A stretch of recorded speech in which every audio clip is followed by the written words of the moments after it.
बहुत बहुत मुबारक हो इंडिया को। इंडिया अनबीटन साइड थी और डिजर्व करते थे। जितनी अच्छी प्रोग्रेशन थी इनकी लास्ट, हर बंदे ने चिपिंग किया, हर बंदे ने मेक श्योर किया कि हिंदुस्तान की टीम ऊपर जाए। तरीका निकालो किसी तरीके से 15 तारीख वाला मैच कैंसिल हो, 15 वाला मैच कैंसिल करवाओ, कुछ जुगाड़ मारो, कुछ करो। जीरो है हम, जीरो। हम हमारे 2% का सिस्टम नहीं है इंडिया के आगे। वो कहां से कहां चले गए हैं। T20 की टीम देखो क्या बना के बैठ गए हैं। हमारी ये टीम तो उनके T20 की टीम से मुकाबला नहीं कर सकती। अगर उनकी T20 की टीम से हमारा मुकाबला हो गया, इतना फेंटा लगाना ना उन्होंने, जिंदगी भर याद रखोगे। इस भारतीय टीम की जो एक खास बात मुझे पसंद है कि ये ऑपोजिशन को चैलेंज तो करती है, मगर जैसे कि ये टीम अपने आप को भी चैलेंज कर रही हो। आज मुझसे कोई पूछे कि ये T20 वर्ल्ड कप कौन जीतेगा, तो मैं बिना किसी डाउट के एब्सोल्यूट क्लैरिटी से कहूंगा कि इंडिया।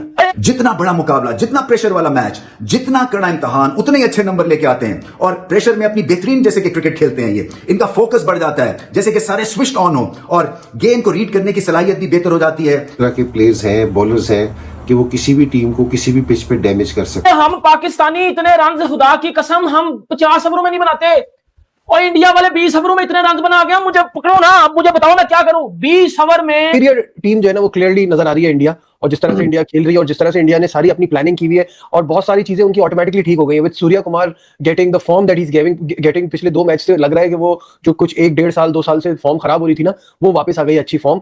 भाई इंडिया आके खेलना है ना, तो फिर इस तरीके से क्रिकेट नहीं चलेगी। या ये समझ रही है कि इंडिया की टीम जो है वो बच्चा टीम है, बड़े बड़े नाम नहीं है, इनको आराम से पकड़ लेंगे। हार्दिक पांड्या की बात की, हार्दिक कितना एक कैप्टन के लिए कितनी सुकून हो जाता है, कितना सरदर्द कम हो जाता है कि हम ऐसे ऑलराउंडर्स हैं हमारे पास जो पूरे बॉलर्स हैं और पूरे बैटर्स हैं। फायदा सारी बात है, बहुत टीम बनाना भी इजी हो जाता है ना।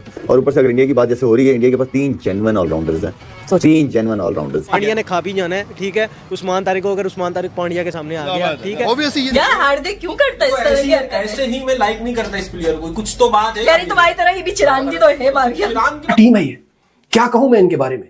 कोई एहसास, जज्बात, कोई फीलिंग है। ये 11 खिलाड़ी हैं कि रोबोट्स हैं, ग्राउंड में आते हैं, कोई दबाव नहीं होता। रूल करते तो हैं, लेकिन आप ये भी तो समझें कि वो क्रिकेट भी तो अच्छी खेलते हैं, और अगर रूल करते हैं तो अगर मैच ना जीत रहे हो तो फिर तो कोई समझ नहीं आती चीज। I think India has thoroughly deserved the victory.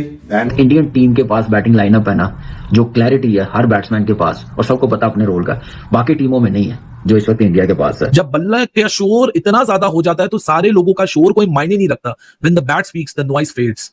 Of what a beauty of a knock, full cold blooded knock by Ishan Kishan. और हार्दिक पांड्या आए मैदान में तो एक समझ ले कि आसान और एक इजी पार्टनरशिप बनाई, और आपने तो इस तरह की फोड़म फाड़ी की है कि आप पलट के नहीं देख रहे। Now let's take an example of Ishan Kishan. All की बात करते हैं, मतलब जहां से वो पीछे छोड़कर आ रहा है वहीं से वो आज शुरू कर रहा है। डॉट बॉल, छक्का छक्का चौका डॉट, अगली एंड पे आ रहा है, फिर छक्का, फिर मतलब what the bloody hell is the mindset. मैं तो भाई कॉम्प्लेक्स का शिकार हो गया हूं, and I have absolutely no shame in accepting this. This is an absolute kind of madness. जब ये सब कनेक्ट होता है और सब एक पेज पे आ जाते हैं तो इतना शानदार पूरा बनता है कि ऑपोजिशन के पास इसका तोड़ नहीं होता। आजकल की टीम में आपको कम नहीं है, आजकल की दुनिया की क्रिकेट में आपको बहुत कम नजर आएंगे जेन्युइन ऑलराउंडर्स की बात कर रहा हूँ। बॉलिंग बैट्समैन और उसकी बैटर की बात नहीं कर रहा। देखिए फायदा बहुत है, टीम कॉम्बिनेशन इजीली बन जाता है, कप्तान के लिए डिसीजन लेना इजी हो जाता है और उनका इंपैक्ट बहुत ज्यादा होता है जो ऑलराउंडर्स होते हैं। फिर भी आगा जी 15 वाला मैच जी जाना, अपने भाई बांग्लादेश का बदला लेना है और इनको हराना भी, और साथ ही साथ जैसा कहते हैं ना फाइनल भी इंडिया से लंका में लेके जाना है। लेकिन जो हालात लग रहे हैं, मतलब जीरो है हम, जीरो। हम हमारे 2% का सिस्टम नहीं है इंडिया के आगे। वो कहां से कहां चले गए हैं। T20 की टीम देखो क्या बना के बैठ गए हैं। हमारी ये टीम तो उनके T20 की टीम से मुकाबला नहीं कर सकती। अगर उनकी T20 की टीम से हमारा मुकाबला हो गया, इतना फेंटा लगाना ना उन्होंने, जिंदगी भर याद रखोगे। जितनी दफा खेलोगे उतनी दफा फेंटा लगेगा। बर्बाद करके रख दिया हमारे बोर्ड ने, हमारे क्रिकेट बोर्ड ने सिस्टम को बर्बाद करके रख दिया। आप एक तरफ श्रेयस अय्यर देखें, एक तरफ ईशान किशन देखेंगे, वो 2 लड़के हैं जिनको बीसीसीआई से साइडलाइन किया गया due to the contractual issues, वो डोमेस्टिक वाला पंगा हुआ। लेकिन ये लड़के जाते हैं और बल्ला, मैं कहता हूं ना, जब बल्ला चलता है तो दुनिया सलूट मारती है। इंडिया खेला है बिल्कुल वर्ल्ड चैंपियंस की तरह, मतलब बैटिंग जो थी ना वो तो कमाल बैटिंग थी।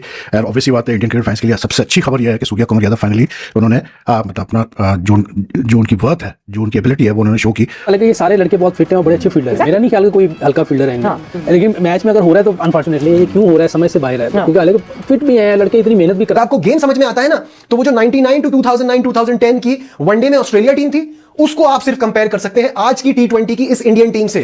कोई नहीं रुकता, हर बॉल दे मार 4.5, हर दूसरी तीसरी बॉल बाउंड्री के बाद। अगर कि किसी इंटरनेशनल टीम का किसी क्लब लेवल की टीम के साथ मैच पड़ गया और यहाँ पे ये बहुत गंदे फंस गए। कुटाई हमने भी देखी है कि होती है टीमों की, लेकिन ये तो दुआ कर रहे हैं कि भाई किसी तरीके से ये जल्दी से जल्दी इससे खत्म हो जाए। इन्होंने तो हमारे पूरे कॉन्फिडेंस का सत्यानाश करके रख दिया वर्ल्ड कप। अब देखो ना, अब देखो अपना यंग टैलेंट और आप उनका यंग टैलेंट देखो। आपका साइम अयूब घंटा परफॉर्मेंस है उसकी, आजम खान गेंडा उसकी घंटा परफॉर्मेंस है, शाहीन अफरीदी, नसीम इनकी घंटा परफॉर्मेंस है यार। ये 2 टके के प्लेयर ये क्या मुकाबला करेंगे भाई? ये आईपीएल का टैलेंट है ना कि वो आईपीएल में इतनी जबरदस्त क्रिकेट खेलते हैं कि वो इंटरनेशनल में किसी भी बादल को फेस करने से डरते नहीं है। ये आईपीएल का टैलेंट है। इंडिया की क्लास बिल्कुल डिफरेंट हो गई है। मेरा नहीं ख्याल कि ऑस्ट्रेलिया भी पकड़ पाए इन्हें, बहुत मुश्किल है इन इंडिया, बहुत मुश्किल है T20 क्रिकेट में। बाकी क्रिकेट में टेस्ट मैच में भी मुश्किल मुझे लगता है, वनडे में पकड़ सकते हैं, लेकिन T20 और टेस्ट मैचेस में इंडिया में ऑस्ट्रेलिया के लिए भी मैं समझता हूं बड़ा मुश्किल है। क्या कहूं मैं इनके बारे में? कोई एहसास, जज्बात, कोई फीलिंग है? ये 11 खिलाड़ी है कि रोबोट्स हैं? ग्राउंड में आते हैं, कोई दबाव नहीं होता। मैं वही कह रहा हूं ना, लगता है जैसे कोई फीलिंग ही नहीं है। नहीं, कुछ भी नहीं। सब आते हैं एक के बाद एक और सामने वाले के छक्के छुड़ा देते हैं। किस किस से बचोगे? मुझे यहां ऑनेस्टली बताइए, क्योंकि मुझसे बहुत सारे लोग कमेंट्स में बोलते हैं कि यार आप इंडिया की बहुत तारीफ करते हैं। ना करें तो क्या करें? कैसे ना करें तारीफ?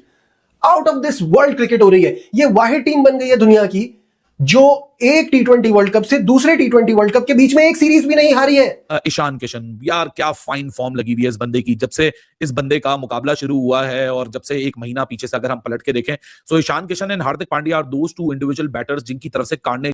भाई आज आप लोग ये चीज बताओ यार कि आप लोगों को ऐसी लगी हार्दिक पांड्या, ईशान किशन की बल्लेबाजी? हमको तो भाई बहुत अच्छा लगा। और भारत की जीत के बाद पाकिस्तान का रिएक्शन कैसा लगा ये भी कमेंट में जरूर बताइएगा।